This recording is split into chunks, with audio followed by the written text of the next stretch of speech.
Hello everyone, welcome back to my channel. Today we are going to play a game I found on itch.io. We played the original chapters of this is showing the content warning. But we've played the original You and Him chapter 1, which prologue chapter 1 and 2. So I think there's gonna be like three for chapter 2, and they're rewriting it. So yeah, we're going to play this one, which is a pre-sequel. Cain. Grams area, Belfast, California. 10:30 p.m. 1 month before Adam meets you. The award for Album of the Year goes to... There's a moment of hushed silence and melody. An artist known for their revolutionary music videos and experimental sound opens the envelope flap. While others lean forward in their seats, waiting on bated breath, Cain steals a swig from his flask. Now that's a good stuff. He withholds a groan of satisfaction as his body loosens up. Satisfaction. It's funny when when I read it out loud. I can read it perfectly fine, speak it perfectly fine in normal conversation, but if I read it out loud, it's like I'm dyslexic. Sitting up in these cramped seats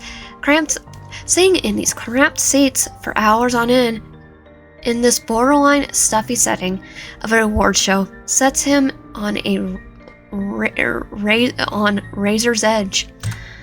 He doesn't even want to imagine how he handle all this normally. All these people with their probing eyes on him. Screw that. That's why he brought his trusty flask for backup. This is the only way he can reserve the carefully crafted image of a band that Saffron helped curate. Cain managed to tuck away the flask as Melody withdraws a glossy-looking card from the envelope on stage. They peer down for a brief moment before breaking into a brilliant smile. Melody shifts the card over their head as if the victory were their own while the camera zoom in on each of the nominees. One view including Cain and his bandmates. Cake! The crowd erupts into deafening roar. Cheers and screams break out all around the group. Cain resists the urge to check if his eardrums just burst. Instead, he plays it cool as Ethan, his multi-talented instrumentalist of a bandmate, lets out a loud whoop and thrusts his arms into the air before bursting out of his chair and jogging towards the stage. Cain, Cake's drummer, goes next, practically bouncing on the heels of his feet as he makes a heart shape with his hands in the direction of the camera. There's a few delighted squeals that follow. And here's our man there from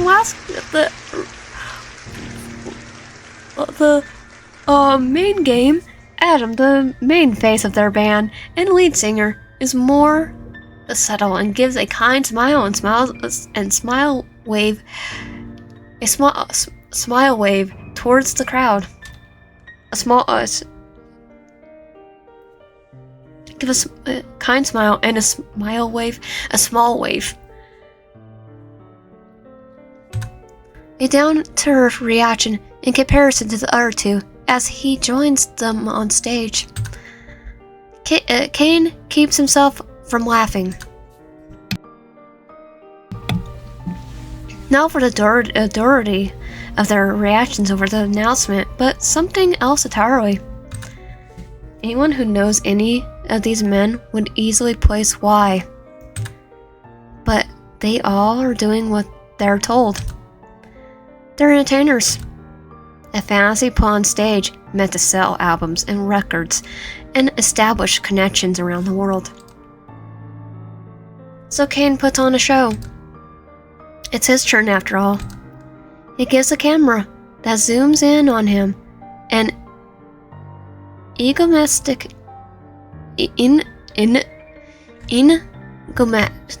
smile and winks a wink before ritually getting up and going to join the others. Enigmatic? My brain's not there. He takes a note of Adam's strained expression as he takes his time.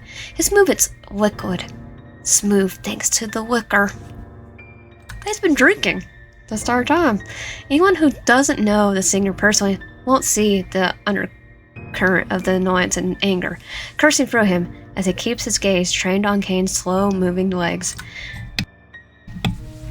Always a snail's pace. Cain can practically hear Adam's thoughts and responds by simply ignoring him, eyes rolling towards the crowd before landing on a woman in the audience wearing a glittering silver gown that pulls around her feet. Andrea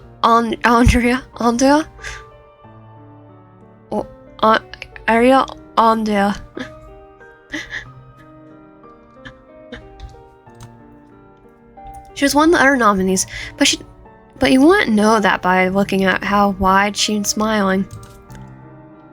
Practically at Adam. If Cain had to guess, she'll try to sleep with him by the end of tonight at the after party. He wishes her luck. He's going to need it.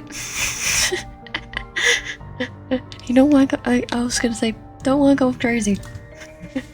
With that thought, Cain finally joins the others on stage, responsible for making their album into what is a worldwide phenomenon. I mean, if we're going to count, he's definitely not going to go for offer. Millions of sales nationally and internationally. Just about everyone knows Cake's name. A grand achievement from the outside looking in. But if he being honest with himself, it all feels so fake and empty. No, not fake. It is. So much as he has to resist the urge to break out of his flask and take a swig in front of everyone watching. Cain manages to wiggle his lips into a half-hearted smirk as Ethan takes the microphone and wipes false tears from his eyes, hammering it up like usual. I just want to say, his fans himself, as if he's trying to stop his crocodile tears.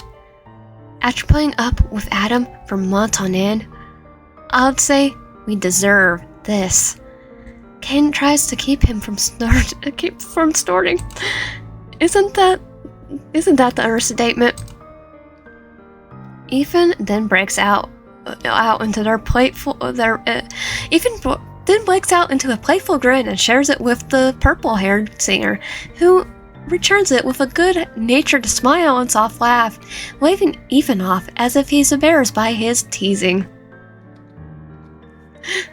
To be fair, he's definitely faking it himself. When he finally gives up the microphone, King pounds over and blows the crowd a kiss. He's followed up speech bubbly and full of optimism. He then offers Cain the microphone next, but Cain waves him off. No thanks. Of course, he's playing it into the stage persona a bit, but he really doesn't feel like making some but speech about that he doesn't mean. Not to mention, who would really listen or give a crap? Insecurity nags at him. Finally, Adam steps into the microphone, facing the crowd with a practiced sonority. His cross earring glittered under the stage lights. A beatific smile that rivals all other angels in heaven adorns his face, and everyone goes silent. Everyone's going absolutely still. Without even saying a word, Adam, mere presence, scatters every single person's attention as they wait for him to speak, like he's a preacher at church spilling the word of gospel. No, more like he's a messenger of heaven himself. Yeah, no. I really want to thank everyone who helped make our album what it is, from our record label, Collision Industries, to our artist manager who doubles as our tour manager, Saffron, to our fans who helped support us throughout the years. We could have done it without a single one of you. You helped our dream become a reality. He's really pouring it on. Ever the perfectionists, be a speech or over their music. Cain can't count how many all-nighters they pulled just because Adam wasn't satisfied with their sound, wanting to match up with his unrealistic expectations for his vision of a song. He drank so many energy drinks to survive those nights. Not that he slept that well anyway. But Adam just loved to push people around past their limit, and knows without a doubt that they're going to endure the same treatment when they start on their next album. Cain almost raises an eyebrow when Adam reaches over and rubs even into one arm hug around his shoulders and squeezes. Looks like he missed something. Oh well. None of this is public display matters in the first place. And I don't know what I'm going to do with you. Adam says, earning small chuckles from the audience as he ruffles Ethan's hair like he's a troublesome little brother, before letting him go and showing they're just messing around. The crowd, of course, eats every bit of their dramatic up. Dynamic. Adam then returns his attention back to their captive audience. The expression of Adam's face almost makes Cain roll his eyes, but he resists the man's gaze and softens as he continues on. But honestly, I don't know what I'll do without him, or any of them really. He takes a microphone and then turns towards his bandmates. I just want to say that there's no one better than this group right here standing beside me. I see them not only as my bandmates, but also my friends, my family.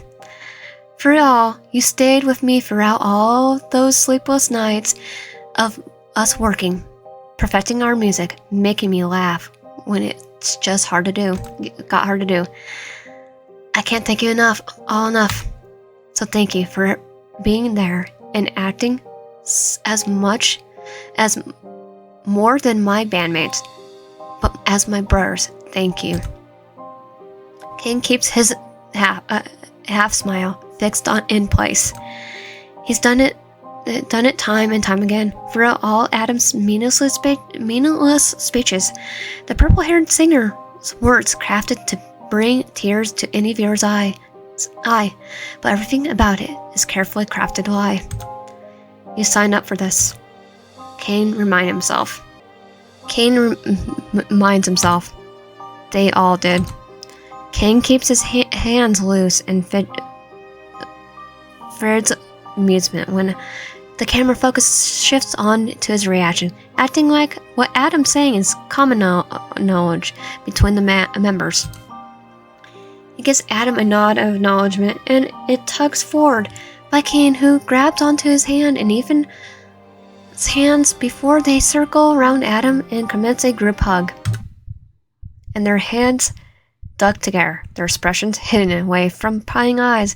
Cain sees Adam's unfathomable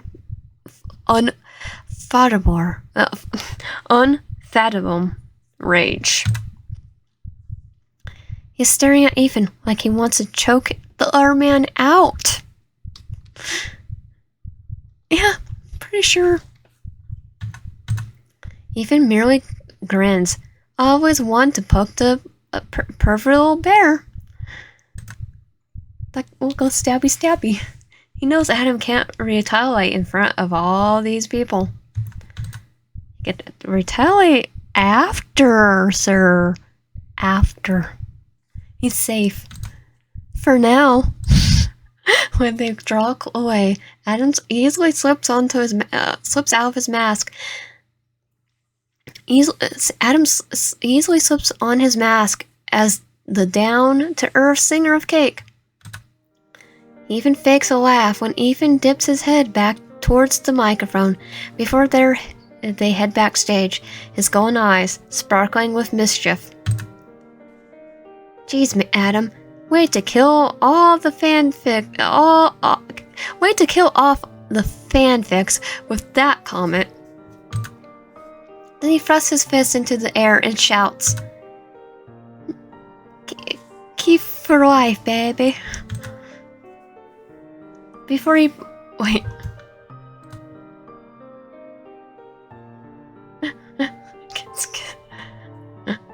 Okay, for life, baby.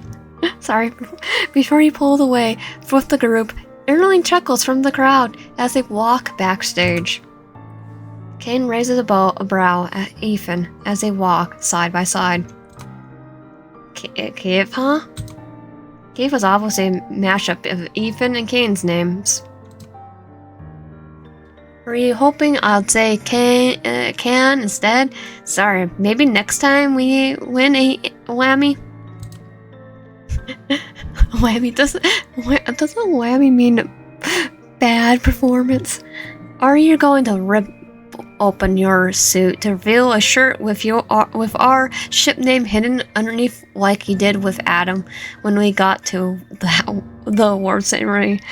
Award for best new group a few years back.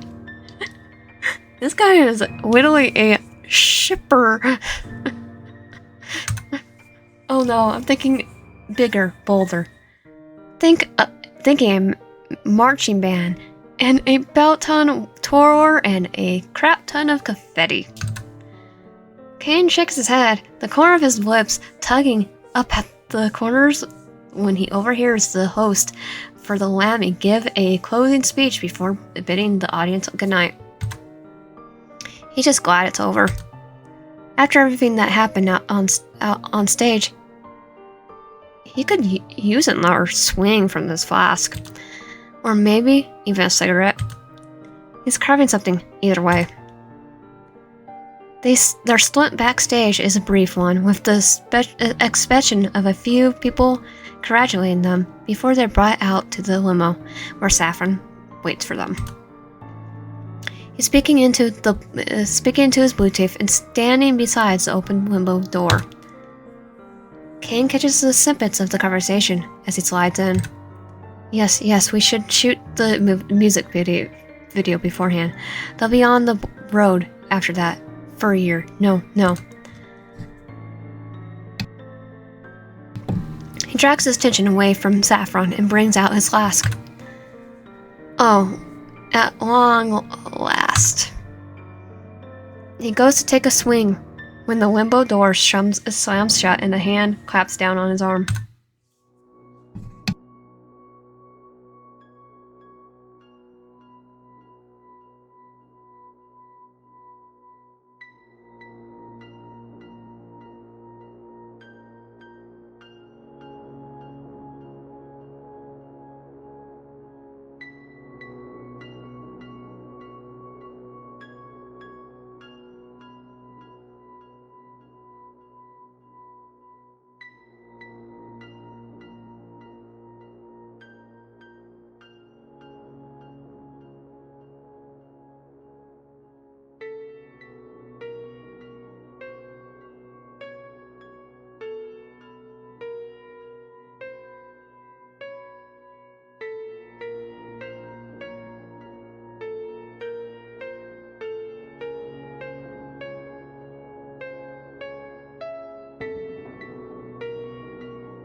A vein pulses along his jaw.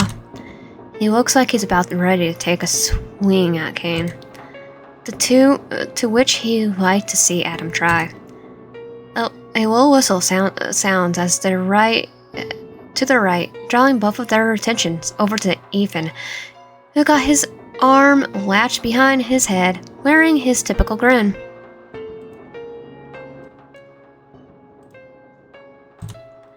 Easy there, Adam. If your face gets even more purple, it's gonna match your hair, and you're going to look like that one girl from Wally in the Chocolate Factory.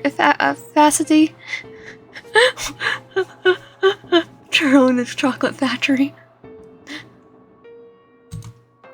Or wait, did she actually turn blue instead of purple? Pretty sure in the movie it was purple. Purplish. He taps his chin in thought before he gives a non-committal shrug, and his cheeky expression returns. Out of the corner of them, Ethan's personality on stage matches the guy he is in private. An energetic guy who loves to joke around and play pranks.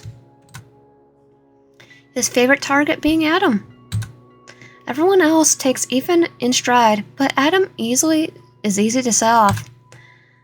One wrong move and there's debris for miles around. He's a grenade waiting to go off. And like Ethan said during his speech, he's a pain in the butt to work with. Cain watches as Adam bristles, also remembering what happened to Ethan on stage and the brazen truth he aired out. But the audience won't take Ethan's word out to heart. True or not, no one takes him seriously given his personality that lacks any resemblance of seriousness. It's something only Ethan could get away with. A trait that Cain can't help but envy when he's sober enough to think about it. He watches as Adam's lip curl into a snarl. And you, what was that? And there is. Cain expected this. He knew how Adam would react as soon as they were away from the prying eyes. The real Adam's coming out to play. Yeah, and he's not a very nice person. Ethan feigns innocence and presses the tips of his fingers to his lips, pretending to appear aggressed. It's like, I'm just innocent. Why, Adam? Whatever do you mean? I thought I was well behaved today. There's a sunbeam on Adam's curled up fist, resting on the limousine window. His lips curled into a snarl. That's closer to a demon than an angel. Cain's surprise, the glass didn't crack in the process. A lot of force went into the bro. Across from them, Ethan raises a brow, unpermitted, when the purple-haired singer's gaze meets his. The air thickened with tension between the two.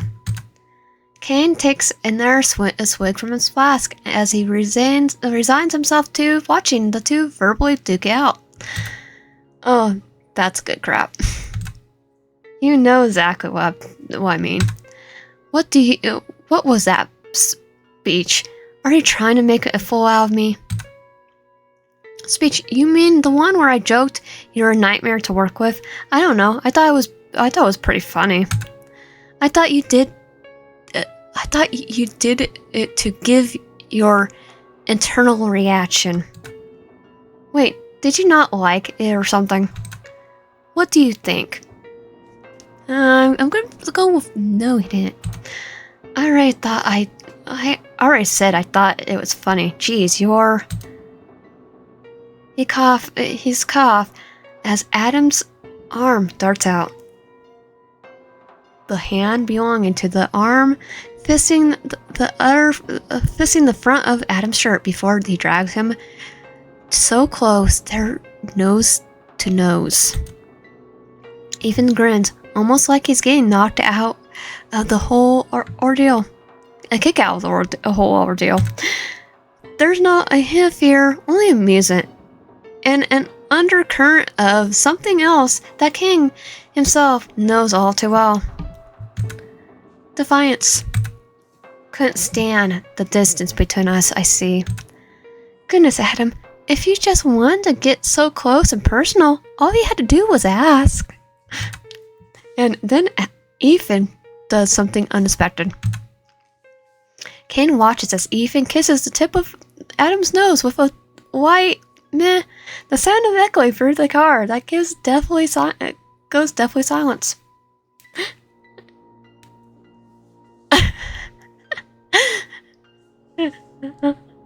No, it's like a muffle wave. Curtis, but last person to kiss him, he was trying to stab him. The only noise came from the soft hum of the limousine's engine. A moment passes. 2, 3. Then Adam's gaze narrows into a slit, and the hand gripping Ethan's shirt nearly tears the fabric as he lifts Ethan a little off his seat. I'm going to kill him, he says before all hell breaks loose, and as he wins his fist back, eyes flashing blood red. Cain, who remains silent up until this point, manages a grab onto Adam's arm, stopping his fist from making contact, and Adams tries shaking it off. Adam, please get a hold of yourself. You need to calm down.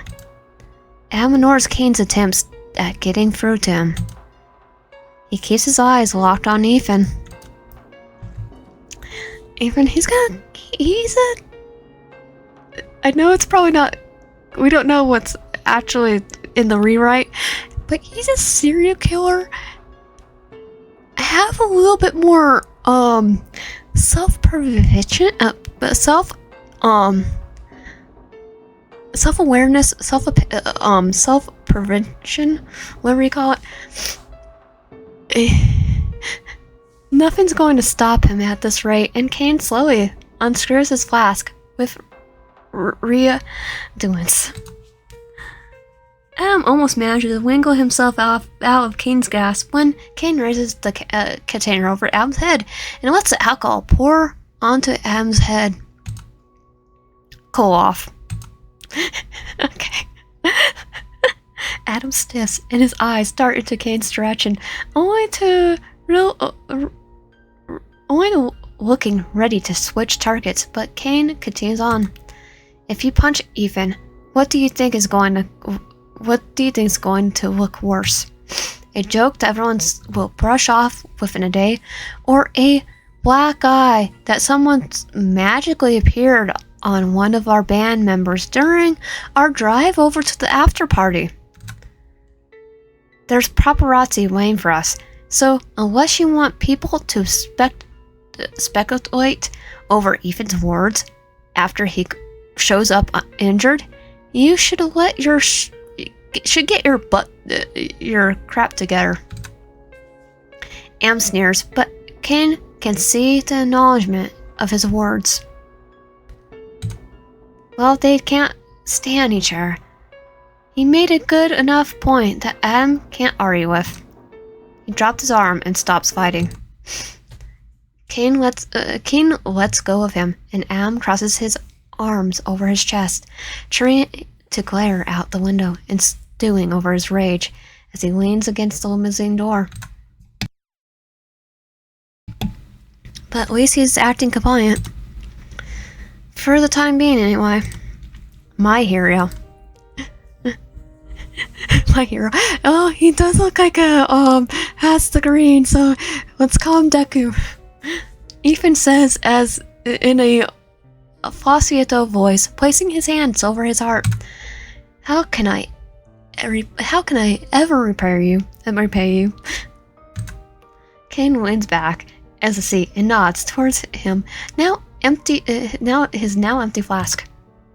My drinks are on you tonight. Aye, aye, Captain. Who is on the pineapple under the sea? He says with a cheeky grin. Yes, he and Ethan slip into an easy banner. Cain making quips while Ethan goes on about his near-death experience with a stone-faced Adam. The rest of the ride goes relatively smooth as they head to the after-party. They reach their destination. Paparazzi wait for them as their Wimbo gains clearance to pass through the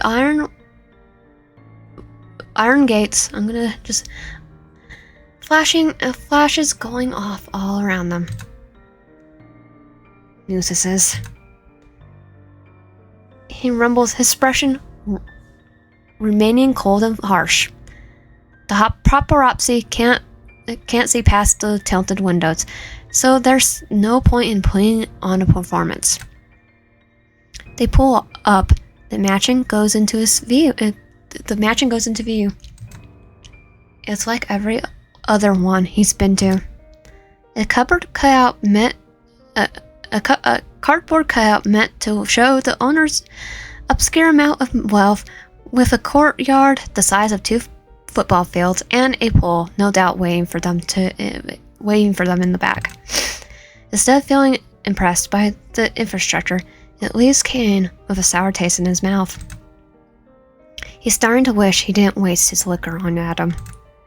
Lucky for him, these places usually also have wet bars where drinks are served for guests. That's the first place he's heading to. Oh, he might stay there the entire night at this rate.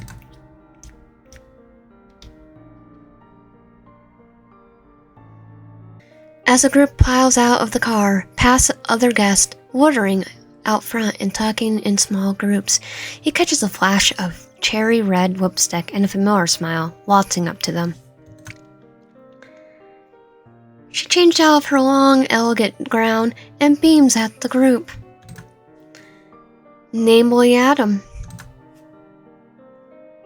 She tucks a strand of blonde hair behind her ear, her cheeks rosy. I'm so glad you can make it. Welcome to my humble abode, she says, shining brightly. If you want, I could give you a quick tour. There's plenty of people, so it's pretty easy to get lost. Thank you for having us, but I don't think...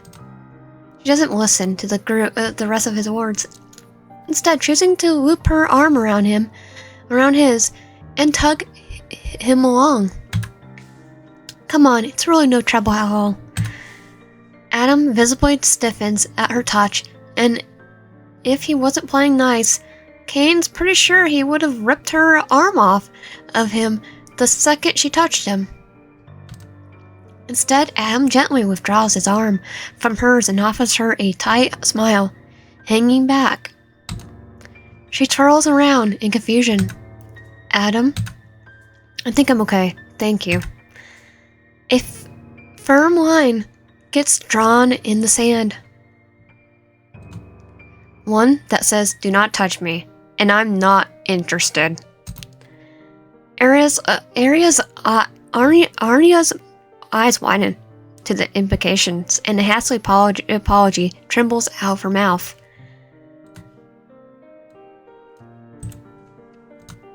Oh, I'm sorry, I didn't mean to... It's okay. Let's just enjoy the night. He gives her one last pleasant smile before striding past her as she stares after him. Cain smiles is apologetic as the girl blinks, looking like she wants to cry. A trace of his real personality revealing itself. Hey, if you wouldn't mind, I love the tour. Last time we wound up in one of these, I ended up getting so lost I found myself somehow locked in the bathroom by the end of the night. He then gives a soft giggle at the memory. Oh, I'm sure, yeah. I could show you around. She doesn't look enthusiastic as before. Her eyes lingering on Adam as his retreating back. But then she got into hostess mode and led him and the rest of the group inside. Arya takes them through the array of areas made for entertainment purposes. There's a built-in movie theater, a spa area, a pool out back where most people are gathered, a playroom with all the latest gaming consoles, and best of all, a wet bar that Cain fully intends on taking advantage of. Even splits off about halfway through the excursion. As soon as they entered the playroom, someone who knew Ethan within the industry want a rematch from their last game of Mario Kart during a different after party. Mario Kart. Never one to back down or show off, Ethan accepted the challenge, leaving the three of them to finish the rest of the tour on their own. Cain remained quiet as he followed behind Arya and Cain, who talked American.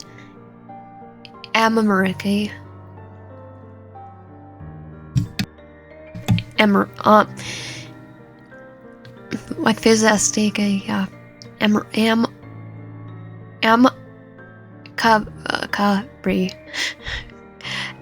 Cabri. Like, that's how I don't know. I can't pronounce it. I could read it perfectly fine, but when I read it out loud, it starts going, eh. You could tell by Arya's expression that she's already recovered from her earlier encounter with Adam. The only problem, she now eyed Cain in the same way she did Adam earlier, her eyes drifting over him with something like awe and want. Cain withholds a sigh, already knowing what would follow. That's gonna be trouble later. That's gonna be trouble later. Oh, trouble. Not because of her clear attraction to his bandmate. A good portion of people find them appealing, so that's not the issue. It's how Cain feels about relationships himself. Is he ace? Like Adam, Cain doesn't do them at all, though his raising is different from Adam's. He didn't know why until their first tour together. But that's not Cain's story to tell. Rather than linger on the thought as they reach the end of the tour, Cain nods his head in the direction of the wet bar. Thanks for a tour. I'm heading over there. Arya blinks at him. Did she forget that he was even there? Even here? Yeah. Go ahead. She turns to Cain, her demeanor completely shifting. Do you want to go over to the pool? I'd love to introduce you to some of my friends. Cain watches as Cain smiles, fraying optimism, and keeps a bounce in his step as he and Arya walk side by side, heading out onto the patio. Okay, my thing is Cain asexual? Yeah, that's not going to end up well for her. She's no doubt end up rejected twice. Either way, it's none of his business. He shakes his head and heads over to the wet bar. The bartender, pouring out their drinks, talks with the guests, causing a few of them to laugh. He's a good-looking guy. A little shorter than Cain. Pretty blue eyes. Not to mention he's got a cute smile to boot. If the paparazzi weren't waiting outside, he would think about flirting with him and asking about taking him home by the end of the night. He hasn't had a certain thing in a while. Too busy to even really think about it.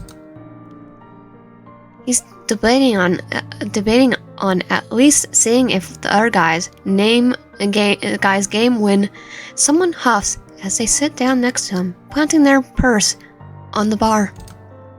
It's Melody, the one who announced their award for the album of the year. The bartender walks up to them. "What can I get for you?" "2 shots of whiskey. Jack, preferably. Good. God, this night sucks." They drop their forehead onto the bar as the bartender turns to him. "And you, sir?" "I want what they're having, but make it 3. "Coming right up." As he moves away, the individual angles their face so they're looking at him. Someone to show off. He raises an eyebrow at the comment. They smile. "I can only handle 2, but 3 shots? Someone's going to need to peel off my front lawn and find my missing shoe." Cain laughed at that, tripping his head back before he leans against the bar. "I'll make sure you're not around for the rest of the shots I take, then. Might make you jealous. More like I feel sorry for you, considering the hangover you're going to have in the morning, or whoever has to hold your puke bucket." "What makes you think I won't use the toilet?" Can't imagine that pretty of a face resting against someone else's porcelain throne, unless it's your own and it's gold and heated. Hey, if I have to throw up, I'm gonna throw up in the toilet because you can flush it down. Well, if that's the case, you're a little too extra for my taste, and I'm going to need you to get out of here. His whips tug at the corners of amusement. He plays along. Did I mention it also vibrates? Melody groans. "Okay, now I'm just officially hate you. Get out of my sight." They make a shooing motion with their manicured nails before actively turning their back to him, stealing glances over their shoulder, but smiling to show that they're just messing around. If it helps, it's shared between 5 different men. They turn it back around. Okay, yes, that actually does in fact make me feel better. They say as they grab one of the shots the bartender served them, before tripping their head back and planting the glass back onto the bar. They hiss through their teeth and shake out their arms. "That's the best. I really needed that. Rough night?" "Horde. God awful. 10 out of 10. Never want to experience again. In fact, I think I'm going to order a 3rd shot because I really would prefer to forget about grain to help with the lammies." "I'll cover you. Or I should say, Ethan will cover you since it's his tab I'm running this on." They split out a laugh. "Oh, that will... But... Okay, sure. I'll take you up on your offer. You know him pretty well. I can take it." Cain asked, drowning one of his own shots before slipping into the bar stool next to theirs. Melody snorts, swirling around the liquor in their shot glass. "I never forgive him for disconnecting my controller during Mash Sisters. I was winning and he cheated to go ahead. Never forgive him since." Melody, is that you?" They groan. "Speak of the devil." They roll around their seat as Ethan strolls up, his eyes sparkling with humor. Mass Sisters, Super Smash Brothers. Cain simply remained faced forward, only peering over his shoulder. He's taken off his jacket, and now his sleeves are rolled up, his hands tucked into the pockets of his pants, and his shoulders relaxed. Cain can't help but envy how easy Ethan makes it look. He doubts Ethan drank anything tonight. He's a casual drinker, unlike Cain, who is well acquainted with Jack and vodka. At most, he'd probably sell for a beer. Even so, Even so, he's in his natural element when speaking and joking around with others. There's a few people looking over from the playroom, no doubt waiting for him to return in order to start another game. It's something that Cain envies in the deepest recesses of his soul. Don't. Something in the back of his mind hisses. Cain's head tightens around the shot glass he's holding. His inner self hated, curling around him like a vice. You remembered what happened the last time you let those feelings rule you, don't you? And he does. The memory comes crystal clear, sharp and cutting, the regrets from that day haunting him during every waking moment, his sleep no better. He swallows a lump forming in his throat. Won't unplug it this time. Cain hears Ethan say as he keys back in on the conversation. Melody rolls their eyes at Ethan before leaning back against the bar and holding their arms over their chests, their eyes narrowing at the prankster with a sour twist in their mouth. You're a menace, and you know what they say. Fool me once, shame on me. Fool me twice, shame on... Okay, wait. You are a menace. You know what they say. Fool me once, shame on you. Fool me twice, shame on me. I'm emotionally wounded by your distrust of me. Do you really think so low of me to think I pull the same stunt twice? At least give me some credit in the fact I'll switch you up. Melody gives him a dry look. But Cain sees they're considering taking the risk of joining in. He missed out on what they said, but neither of them knows he wasn't speaking in any way. No one ever usually does. He's the type to easily fall into the background. Easily forgotten. Easily replaced.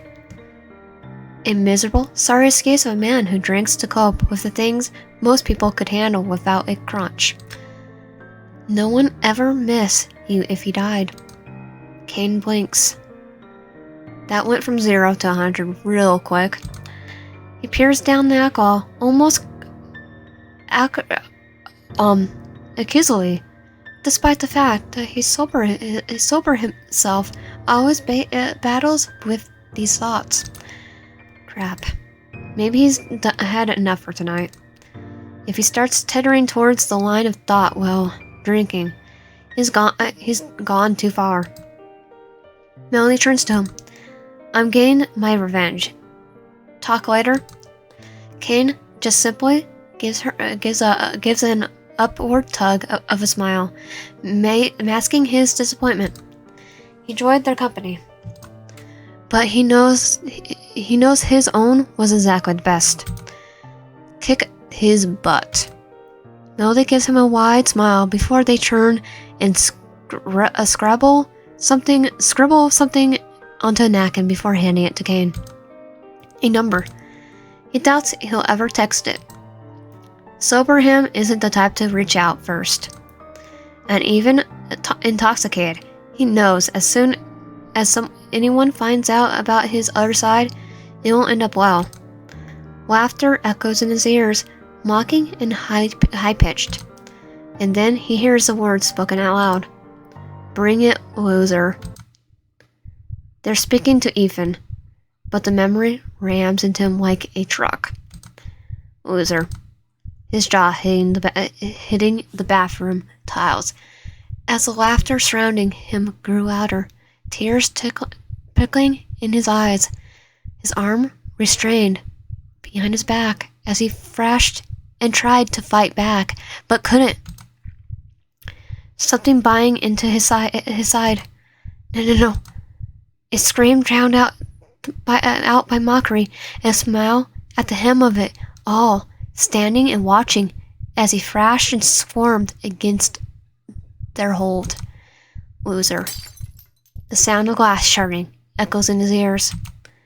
The pain registers. Cain? Oh crap. Cain blinks as Melody generally takes his hand, revealing that he'd broken the shot glass, shards of it tickling out his palm as blood trickles from the wound. There's stirred up a bit of tension from the people around him. Cain watches as Cain makes his way through the crowd of people, his lips drawn into a tight line of concern, mixed with a determination to no doubt reach him. Then there's Ethan, who lingers behind Melody, hissing through his teeth at the sight of as they examine Cain's palm. And then there's Adam, with a group of people surrounding him, and Cain watches as his eyes scan the wound, eyes drawn by the blood. It drips onto the ground.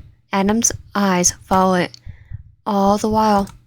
Drip, drip. A slow, twisted smile that's all mockery forms into Adam's face.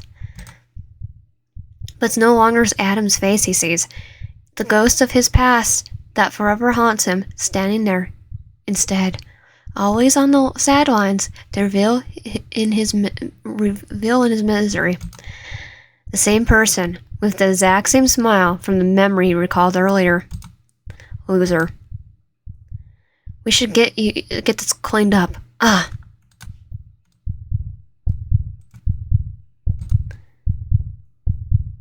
There's a cut off as Cain generally brushes away their touch and stands up.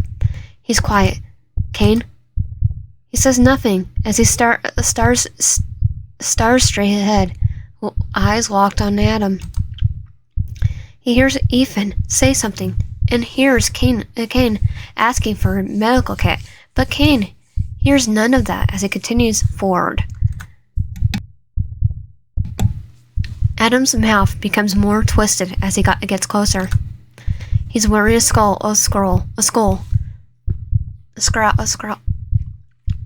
He's wearing a scowl, rather than the internal smile Cain saw earlier. Was that smile real, or imagined?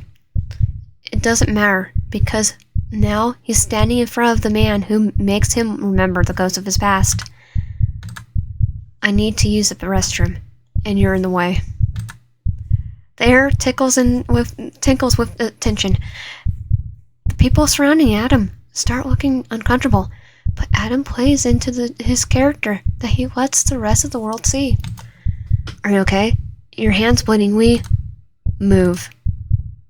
There's a distinct tension in Adam's shoulder, and if they weren't in public, Cain almost certain Adam would angle a punch at him. Adam instead steps aside, keeping on the mask of concern. Cain overhears Adam whispering to those around him as he walks past. I hope he's okay. I'm starting to think maybe he drank too much tonight. He's usually not like this. Someone reassures Adam that things like this happen, and Cain pushes through the bathroom door and locks it shut behind him.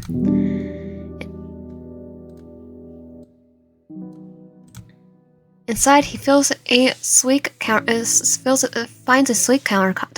with two sinks, a rain shower head with a multicolored LED lights, and a pristine toilet that Cain pulls down to the lid so that he can sit down and look at his hand.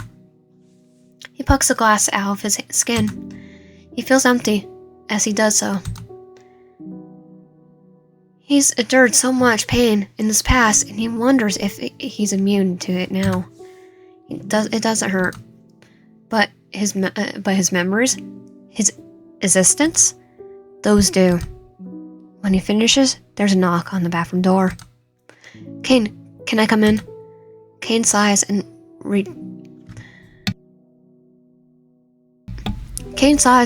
reluctantly pulls himself up, opening the door and letting Cain slip inside before he locks it again. Cain holds up the med kit. We managed to find one. Is it okay if I take a look at it? Cain nods and simply sits back in his original spot on the toilet as Cain gets to work on taking care of the energy. No trace of the bubbly persona. He's just Cain now. Are you doing okay? His soft, gentle voice draws Cain's gaze up. Worry lingers in his features, and Cain knows that he's not just asking about his hand. Cain's good at reading people, knowing when something's wrong. He's typically quiet and calm, nature making him one of the band's most observant members. Cain's gaze drifts back to him now, to his now clean hand, soft glaze tapping off the wound. I think I drank too much. Not much to it. Well, accidents happen, but if that's the case, then what happened out there with Adam? He doesn't look at Cain. Cain, he can't. He's afraid of the pity he'll see later. I see there. We don't have to talk about it if you don't want to. Just know I'm here for you. Here, if you do. Out of the corner of his eyes, he sees Cain give a reassuring smile, gentle and full of understanding. Cain just nods. He doesn't want to talk about it. The last time he opened up about such a simple word, like loser, seemed to trigger him. I mean, if he's Ace, he might understand. You're envious. That's why you did what you did.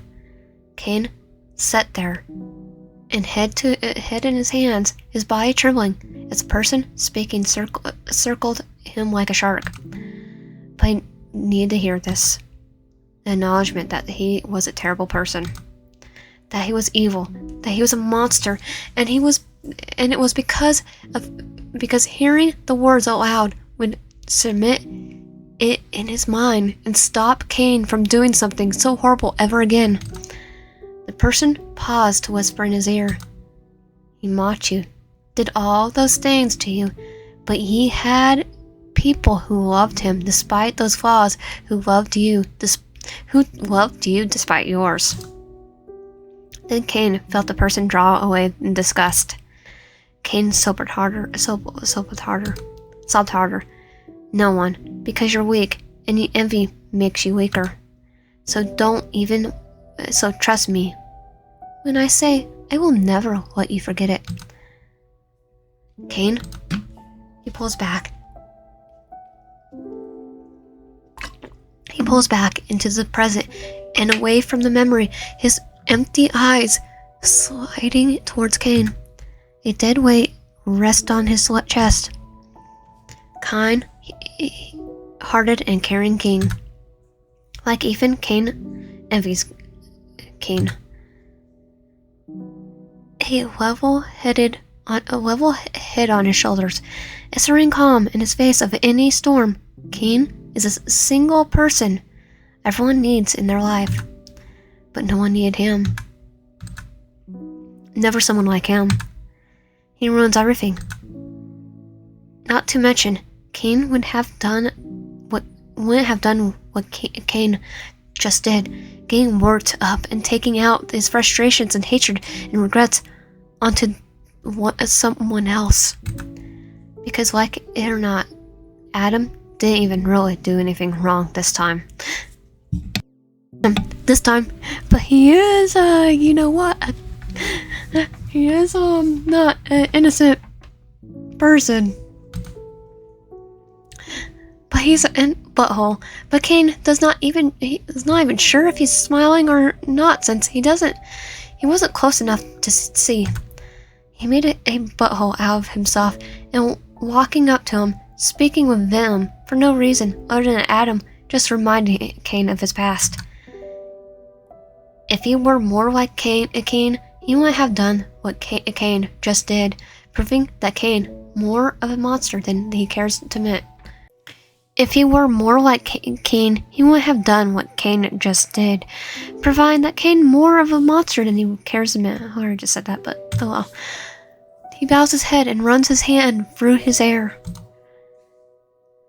I hate myself. A voice whispers back. Good, that's what you deserve. I just need to be left alone, Cain says at last, finally responding to Cain's earlier inquiry. There's a hesitation, but Cain won't overstep his boundaries, and so he simply accepts the request. Okay, but if you ever need me, just let me know. Even if it's just a talk about nothing in particular at all. Then Cain gets to his feet and finally leaves Cain to drown in his own bitter self-hatred. He watches the blonde head of hair disappears past the door frame and hears Adam, as well as the rest of this group, asking about how Cain's doing. Cain explains the situation, saying that he needs a minute. Cain lets his head fall back, staring up at the ceiling as the voices outside the door fade away, forgetting about him. He closes his eyes.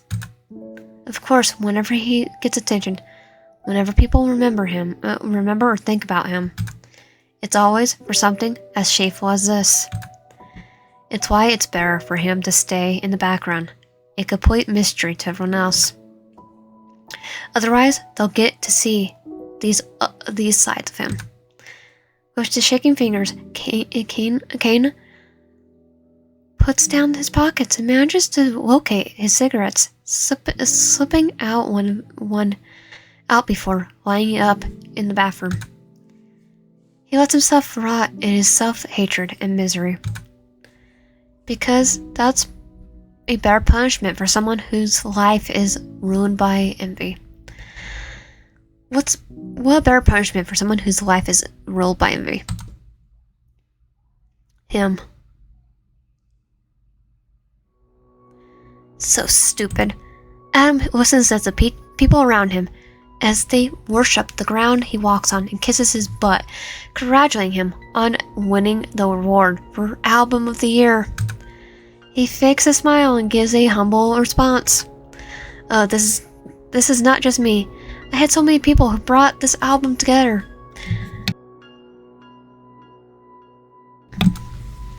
And just like that, people eat this crap up. They start talking over each other, gushing over him, the circle tying as he completely surround, which makes his skin crawl. So many voices. He's on verge of ripping out someone's tongue when Walter, the host of the Whammies, clams a greasy hand down on Adam's shoulder like they're old friends. He doesn't even know the guy outside the whoever he's heard. There's some shady history surrounding him within the industry. Whispers often coming from those who were forced to work with him in the past. There's something off about him, and it's a wonder Adam hasn't been sent after him yet. Like he was sent after me. He's going to be sent after me. He's staring a hole into Walter's hand when his pocket buzzes. He gives everyone around him a apologetic smile. Sorry, incoming call. If you excuse me. When he steps away, he manages to find a secluded area. He peers down the text sent to him.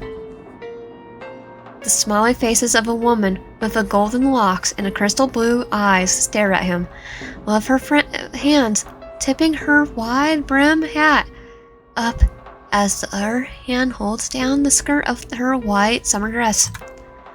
Underneath are a list of key details he needs to know about her in the future. Things he can use to his advantage. Am frowns as his eyes drift up, scanning through the crowd, until he finds the woman from the picture standing shoulder to shoulder with Cain. Oh, she's gonna be a target. She flushed with happiness over the drummer's attention. Doria.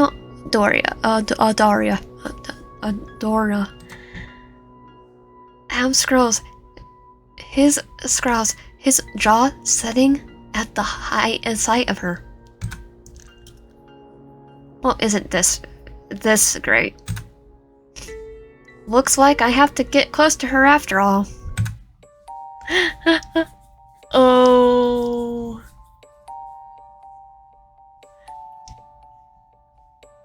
I can't wait for the rewrite of the game, and I want to know more about the other bandmates. That would be awesome. If you want my content, subscribe, like, do help a lot, comment down below, and I'll see you guys next time. I'll put the link for the game in my description, and check this game out. They're rewriting the You And Him right now, and I cannot wait. I would make fun of the fact that a boy band member leader is a serial killer, but it's actually really good and a lot more intense than most of the other ones. But yeah, it's enjoyable.